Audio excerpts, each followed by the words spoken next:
మరణాత జీవాహారము అనే అనుదిన ఆధ్యాత్మిక కార్యక్రమానికి ప్రేమతో మిమ్మల్ని ఆహ్వానించుచున్నాం. ఈరోజు వాక్యాన్ని బైబిల్ గ్రంథం నుంచి ధ్యానించుకుందాం. కీర్తనలు 37వ అధ్యాయము 28వ వచనం. ఏలయనగా యెహోవా న్యాయమును ప్రేమించువాడు, ఆయన తన భక్తులను విడువడు. వారెన్నటెన్నటికీ కాపాడబడుదురు గాని భక్తిహీనుల సంతానము నిర్మూలమగును.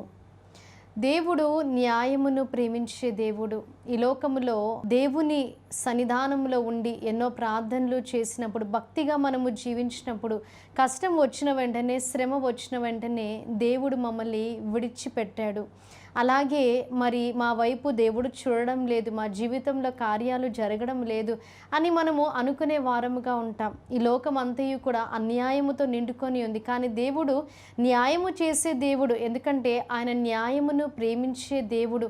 వాక్యంలో మనం చూసినట్లయితే నీతి న్యాయములు కలిగిన క్రీస్తు అని రాయబడి ఉంది. కాబట్టి మనము దేవుని వైపు మనము చూచినప్పుడు ఆయన మనల్ని విడిచిపెట్టే దేవుడు కాదు. ఇక్కడ వాక్యము సెలవిస్తుంది, వారు ఎన్నటెన్నటికి కాపాడబడుదురు. They are always preserved for ever. ఈరోజు, ఒక రోజు, 2 రోజులు లేదా ఒక వారము, సంవత్సరాలు, కొన్ని సంవత్సరాలని రాయబడి లేదు. కానీ ఎన్నటెన్నటికీ కాపాడబడుదురు అంటే ఫర్ ఎవర్, ఎప్పటికీ కూడా వారు కాపాడబడుదురు అని రాయబడి ఉంది. దేవుణ్ణి మనము ఆశ్రయించినప్పుడు, ఆయనని మన ఆశ్రయ దుర్గముగా మనం ఎంచుకున్నప్పుడు ఆయన మనల్ని విడిచిపెట్టే దేవుడు కాదు.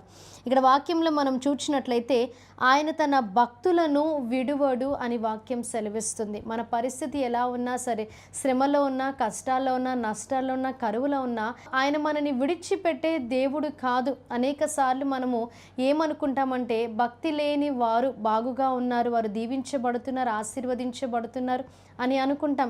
అలాగే మరి వారిని చూచినప్పుడు అయ్యో వారు ప్రార్థన చేసుకోవడం లేదు కదా, అయినా వారి జీవితాలు బాగున్నాయని అనుకునే వారంగా ఉంటాం. కానీ ఇక్కడ వాక్యం సెలవిస్తుంది, భక్తిహీనుల సంతానము నిర్మూలమగును.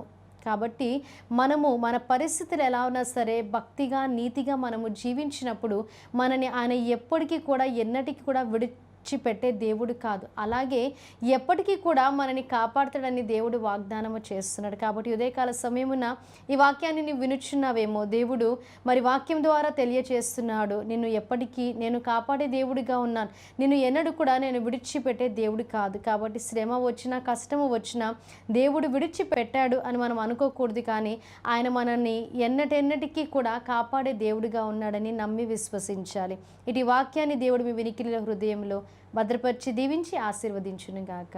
ఆమేన్. మహాగణుడా, మహోన్నతుడా, పరిశుద్ధుడా, మీకు స్తుతులు, స్తోత్రాలు తండ్రి.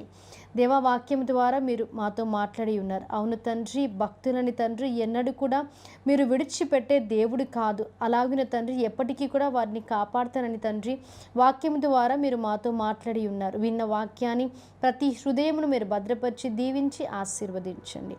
యేసుక్రీస్తు నామములో అడిగి వేడుకుంటున్నాం ప్రియ పరలోకపు తండ్రి. ఆమేన్. అందరికీ మరణాత.